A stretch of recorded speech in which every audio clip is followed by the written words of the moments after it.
Welcome to Jo movie world. Sarvam Maya പടം കണ്ടു. ഒരു നിവിൻ മായ എന്ന് പറയില്ലേ, അതാണ് ഈ പടം. നിവിന്റെ പഴയ ചാമും കാര്യങ്ങളൊക്കെ ഉള്ള വളരെ ഗുഡ് ഫീൽ എനർജി തരുന്ന ഒരു cute good feel horror comedy മൂവിയാണ് സർവം മായ. അത് നിങ്ങൾ പടം കണ്ടു തുടങ്ങിയാൽ മനസ്സിലാവും. അത് നിങ്ങൾ ഇതുവരെ കാണാത്ത തരത്തിലുള്ള എന്താ പറയാ ഒരു പ്രത്യേകതകളുള്ള ഒരു പ്രേതകഥയാണ് എന്ന് പറയാം. ഒരു തരത്തിലും ഡാർക്കോ ഒരു തരത്തില് ജംപ് സ്കെയറോ അങ്ങനത്തെ ഒരു മൂഡിലുള്ള ഹൊറർ കോമഡിയേ അല്ല. അതായത് പക്ക ഫാമിലി ആയിട്ട് കാണാവുന്ന ഫാമിലി ഓറിയന്റഡ് ആയിട്ടുള്ള ഗുഡ് ഫീൽ എനർജി ത്രൂ ഔട്ടുള്ള എന്താ പറയാ ഒരു ഹൊറർ കോമഡി. അത് വളരെ നൈസായിട്ട് അഖിൽ സത്യൻ എഴുതിയിട്ടുണ്ട്, എഡിറ്റ് ചെയ്തിട്ടുണ്ട്, ഡയറക്ട് ചെയ്തിട്ടുണ്ട്. ജസ്റ്റിൻ പ്രഭാകറാണ് മ്യൂസിക്. അങ്ങേരുടെ മ്യൂസിക്കും ഈ അഖിൽ സത്യന്റെ മേക്കിങ്ങും നിവിന്റെയും കൂടെ ഉള്ളവരുടെ എല്ലാവരുടെയും പെർഫോമൻസും കൂടി വരുമ്പോൾ ഒരു രണ്ടര മണിക്കൂർ കഷ്ടിയുണ്ട്. നമുക്കിങ്ങനെ ഒരു ഓളത്തില് ഇങ്ങനെ സന്തോഷിച്ച് ചിരിച്ച് പ്രത്യേകിച്ച് സന്തോഷം കിട്ടുന്ന അല്ലെങ്കിൽ ഒരു ചിരി വരുന്ന പുഞ്ചിരി തരുന്ന ഒരു ഗുഡ് ഫീൽ എനർജി തരുന്ന ഒരു പടമാണ് സർവമായ.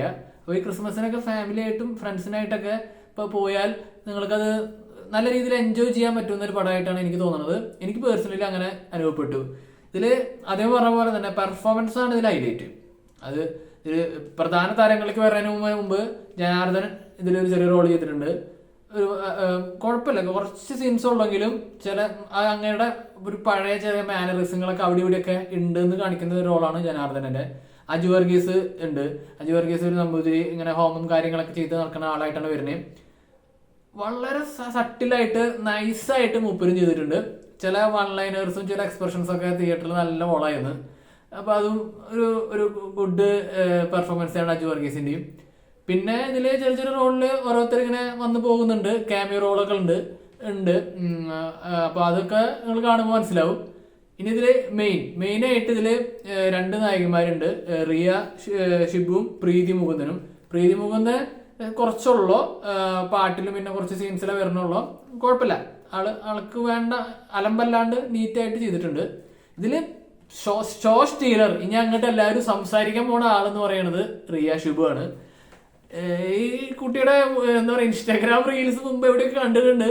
പക്ഷെ ഇവള് റിയ നന്നായിട്ട് ചെയ്തിട്ടുണ്ട്. അതായത് നിങ്ങൾക്ക് പടം കണ്ട മനസ്സിലാവും. ഈ പടത്തിന്റെ എന്താ പറയാ സോളാണ് അവളാണ്. അത് നൈസായിട്ട് റിയ ചെയ്തിട്ടുണ്ട്.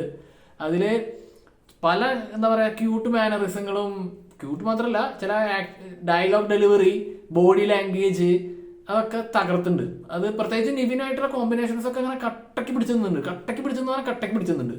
അപ്പൊ Riya one of the highlight ആണ് ഈ പടത്തിന്റെ.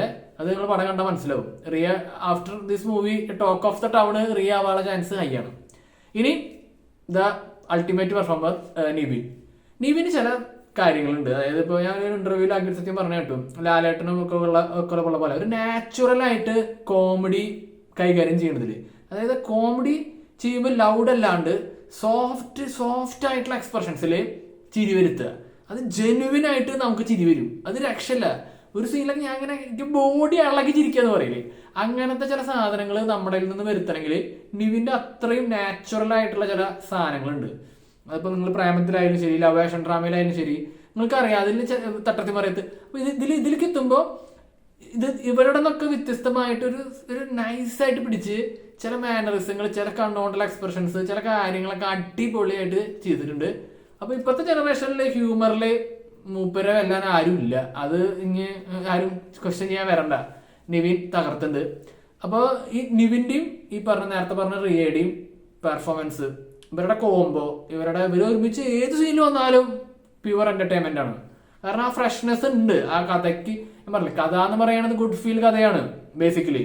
പക്ഷെ ഗുഡ് ഫീൽ കഥയിൽ പോകുന്ന പ്ലോട്ടിലെ ഡിഫറൻസ്, പ്രേതത്തിന്റെ അവർ കൊടുക്കുന്ന ബാക്ക്ഗ്രൗണ്ട് സ്റ്റോറി, പ്രേതത്തിന്റെ ഫീച്ചേഴ്സ്, അതൊന്നും നമ്മൾ മുമ്പ് കണ്ടിട്ടുണ്ടാവില്ല. അത് ഇതിലേക്ക് ബ്ലെൻഡ് ചെയ്ത കൊടുന്ന രീതിയൊക്കെയാണ് അടിപൊളിയായിട്ട് വന്നേക്കുന്നത്. ഇതിൽ പ്രഭേന്ദ് എന്ന് പറഞ്ഞിട്ടുള്ള നമ്പൂതിരി ആയിട്ടാണ് നിവിൻ വരുന്നത്. നിവിൻ ഒരു ബേസിക്കലി എത്തിയിഷ്ടായിരുന്നു. എത്തിയിഷ്ടമുള്ള ആള് പ്രത്യേക സാഹചര്യത്തിൽ പൂജയും കാര്യങ്ങളൊക്കെ എത്തിച്ചേരുന്നു. അവർ ഫാമിലി ആയിട്ട് അങ്ങനത്തെ കണക്ഷനൊക്കെ ഉണ്ട്. അങ്ങനെ വന്ന് അങ്ങനെയൊക്കെയാണ് കഥ പോണത്. പക്ഷെ അതൊന്നും ഒരു എന്താ പറയാ ഓർഗാനിക് ആയിട്ട് എങ്ങനെയാണ് ചെയ്യുക, അത് നിവിൻ തകർത്ത് ചെയ്തിട്ടുണ്ട്. സ്ക്രിപ്റ്റ് ആയാണെങ്കിലും എഡിറ്റിംഗ് ആയാലും മൂന്നും ചെയ്തേക്കാണ്, ഡയറക്ഷനും ഒക്കെ ചെയ്തേക്കുന്നത് അഖിൽ സത്യന് അറിയാം ഇപ്പത്തെ ഒരു ഫാമിലീസിന്റെ പൾസ്. അത് ഈ പടത്തിലൂടെ ആ ഒരു സംഭവം മൂപ്പര് ഏറ്റെടുത്തിട്ടുണ്ട്. നേരത്തെ പറഞ്ഞ പോലെ ജസ്റ്റിന് മ്യൂസിക്, അത് ഈ പടത്തിന് വേണ്ട മ്യൂസിക്കാണ് ഇതിൽ കൊടുത്തേക്കണത്. അപ്പോൾ അത് നല്ല രീതിയിൽ തന്നെ വന്നിട്ടുണ്ട്. അപ്പോൾ ഈ ഒരു ക്രിസ്മസ് സമയത്ത് നിങ്ങൾ ഈ പടം പോയി തിയേറ്ററിൽ പോയി കാണുക, ചിരിക്കുക, സന്തോഷിക്കുക. അതാണ് എനിക്ക് പറയാനുള്ളത്. അപ്പോൾ ഈ വീഡിയോ ഇഷ്ടപ്പെട്ടെങ്കിൽ നിങ്ങൾ ലൈക്ക് അടിക്കുക, കമൻറ്റ് അടിക്കുക, ചാനൽ സബ്സ്ക്രൈബ് ചെയ്യുക.